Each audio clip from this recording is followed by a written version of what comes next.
the president of Harvard has just beclowned herself. I mean, she's just made an utter fool out of herself. Her name is Claudine Gay, and she whiffed it on the first statement.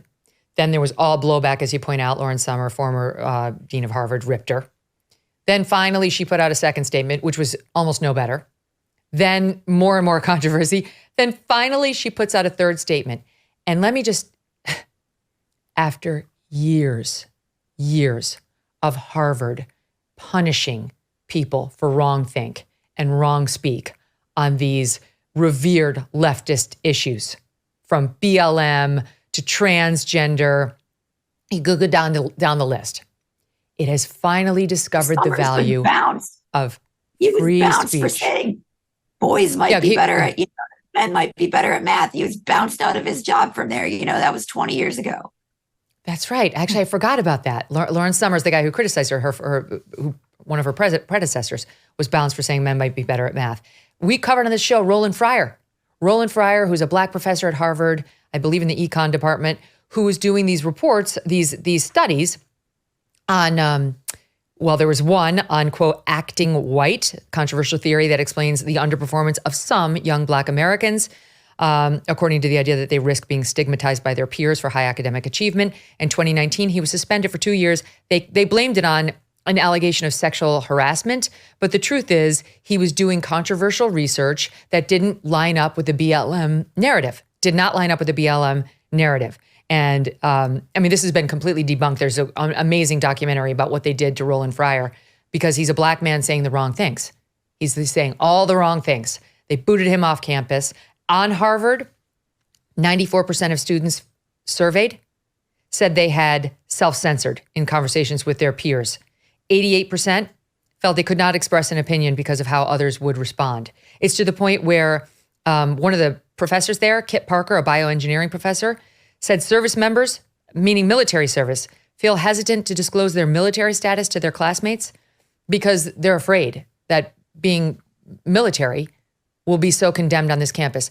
The president of that university, Claudine Gay, chooses now to say, free speech. We love opinions of all kinds, especially the recent ones, I'm sure is what she was telegraphing. Listen to her. And our university embraces a commitment to free expression. That commitment extends even to views that many of us find objectionable, even outrageous. We do not punish or sanction people for expressing such views. But that is a far cry for endorsing them. It's in the exercise of our freedom to speak that we reveal our characters, and we reveal the character of our institution. So, sure, great. She's the new Thomas Jefferson, Emily. She's all about the first, let's go, free speech, America. Yeah, she is just like Floyd Abrams getting up there to argue about our free speech rights. Let it fly. Okay, here's what I want us to do. The three of us, let's go later this week or later this month when Eliana gets her voice back. And let's organize a protest on campus in favor of the reality that women are women and only women can be women. We are the only women. That's it. That's the tweet, as the kids say. Let's go get a protest going on Harvard about how Ibram X. Kendi was a complete fraud, and so is the BLM movement. Yeah, BLM is a fraud. Claudine, come on, support my free speech rights. Let's do this. Let's let professors in class say that shit and see if they can get away with it. She's a fraud. And this is rooted in the definition of hate speech that lumps in arguments that were previously non-controversial because they're obviously true about men and women being defined as hate speech, right? So if you were to go to Harvard and have this, Eliana's got a bullhorn because her voice is back and she's chanting about men and women in college sports, that's going to be considered hate speech. It's going to be a much easier decision for Harvard to call that hate speech. And maybe this situation will change them for the future because maybe they'll have realized that they screwed up their standards and now to save face, they have to let people say these things on campus. But previously, you you were actually, I mean, when I was a student, I didn't want to do mandatory pronoun training, and they like called me, they said that I had committed an act of like violence against the transgender community at my school, that this was all some sort of like harassment campaign. They tried to get my student group suspended. It was like insane. That was 2015, just for saying I didn't want to do mandatory pronoun training.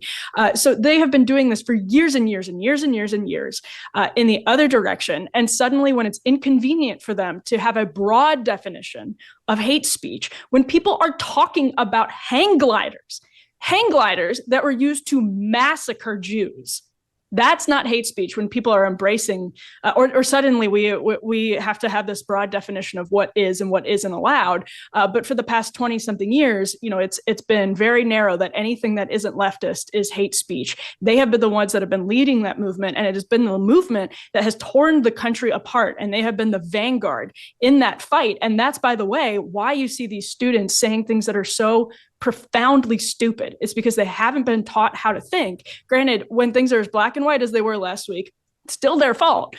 But in general, they sound so stupid because they've never been challenged. These ideas have just been allowed to metastasize in the shadows of public attention with taxpayer money, taxpayer subsidies for years and years and years. And they're utterly ridiculous, and they've never been challenged. And that's why they're so incoherent and stupid at the end of the day. And by the way, I hear from like a dozen conservative students a year who are afraid to write that men and women are different, or about the Second Amendment, or anything for their campus newspaper, because their career will be ruined, they think, down the road. And now this happens one time and we're all supposed to, throw up our hands and have sympathy. It's just so stupid. This show is supported by Grand Canyon University.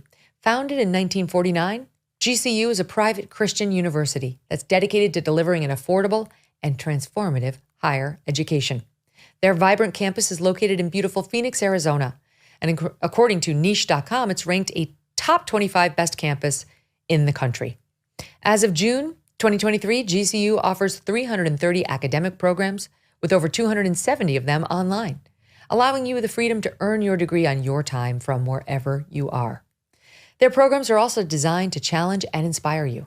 At GCU, your degree, whether it's a bachelor's, master's, or doctorate, integrates the free market system and a welcoming Christian worldview. And they believe that higher education should be accessible to all.